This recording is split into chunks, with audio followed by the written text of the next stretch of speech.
Hello मित्रांनो, स्वागत आहे तुमचं ओमकार मॅथ्स अड्डामध्ये. लास्ट लेक्चरमध्ये आपण लॉस बघितले होते, एक्सपोनेन्शियल पॉवरचे काही केसेस बघितले होते, लॉस बघितले होते. आता आपण त्याच्याशी रिलेटेड थोडेफार एक्झाम्पल्स घेणार आहोत, म्हणजे तुम्हाला कधी तुमच्या प्रॅक्टिस सेटमध्ये कधी एक्झाममध्ये आलं तुम्ही सॉल्व्ह कराल, म्हणजे आयडिया येणार. आता आपण इथे एक लॉ लिहिली आहे आणि हे जे काही केसेस आहे, लॉज आहे, ते तुम्हाला पाठ करावं लागेल किंवा लक्षात ठेवावं लागेल. कोणत्या पेजवर लिहून घ्या, रोजचं बघा, 5 मिनिटं तुम्हाला असं समजून येईल. तसं ते इझीच आहे. मल्टिप्लिकेशन राहिलं आणि बेस सेम राहिला आणि पॉवर वेगळे वेगळे राहिले तर ज्याचं प्लस होते, डिवाइडमध्ये राहिलं तर मायनस होते. सेम इथे आपण पूर्ण एक्सप्लेनेशन दिलं. जर तुम्ही तो व्हिडिओ बघितला नसेल तर नक्की बघून घ्या. आता फर्स्ट एक्झाम्पल काय आहे आपलं, 8 to the power 1. आता कोणत्या पण बेसचा पॉवर त्याचा 1 राहिला तर बेसचाच म्हणजे तो आन्सर येऊन जातो. म्हणजे हे आपण दिले पण आहे. 1 to the power 1 म्हणजेच काय राहिलं, a to the power 1 म्हणजेच a. मग एच्या जागी इथे काय आहे, 8 आहे. मग आन्सर काय येणार 8, राईट. आता 3 to the power 4 म्हणजेच काय होते, 3 to the power 4 म्हणजे 3 टाइम्स म्हणजे सॉरी 4 टाइम्स त्याचं मल्टिप्लिकेशन करणं, म्हणजेच 3 into 3. अल्टिमेटली आपल्याला काय करायचं, नंबरच फाइंड करायचा आणि सॉल्व्ह करायचा आहे, सिम्प्लिफाय. आता काय म्हणजे 3 into 3 9, 9 3 जा 27, 27 3 जा 27 3 जा 3, 21 2 carry 3 to the 6, 6 2 3 to the 6 8, 81. काय आला आन्सर 81. आता नेक्स्ट 2 to the power 3 चा पॉवर 2. इथे एक लॉ आहे, पॉवरचा पॉवर राहिला तर काय होते, त्याचं मल्टिप्लिकेशन होते. काय होते, पॉवरचं काय होते, मल्टिप्लिकेशन होते. म्हणजे आता इथे काय 2 3 पॉवर काय 3 आणि 2 म्हणजे या दोघांचं काय म्हणून multiplication. 3 to the power 2 to the power 5. 2 to the power 5 म्हणजे 128 येईन, मे बी 128 येते बहुतेक. तुम्ही बघून घ्याल करून, ओके. आता नेक्स्ट इथे 128 येईन का, 2 2 2 2 2 2 to the 4, 4 to the 8, 8 to the 16, 16 32 sorry. आता इथे बेस सेम, हा वाला लॉ इथेच आहे बघा. कुठे गेला रे, पॉवरचा पॉवर आला, हा इथे आहे ना. पॉवरचा पॉवर आला काय होणार, मल्टिप्लिकेशन होणार. हे लॉ तुम्ही पाठ करून घ्याल, लक्षात ठेवाल.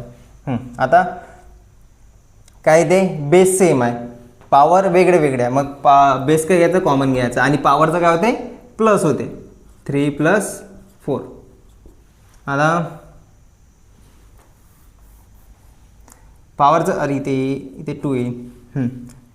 पॉवरचं प्लस झाल्यावर काय 2 to the power 7. मग आता तुम्ही 7 टाइम मल्टिप्लाय करून टाकाल, जे आन्सर येईल ते आपलं फायनल आन्सर, ओके. आता बघा इथे x to the power -4 आहे, x to the power -4. आता आपल्याला माहित आहे एक मायनस राहिला तर 1/x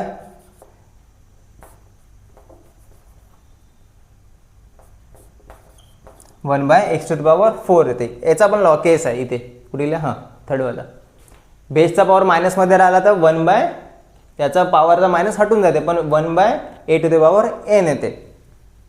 नेक्स्ट वाला, आता नेक्स्ट वाला कुठे गेला, इकडे 6th वाला.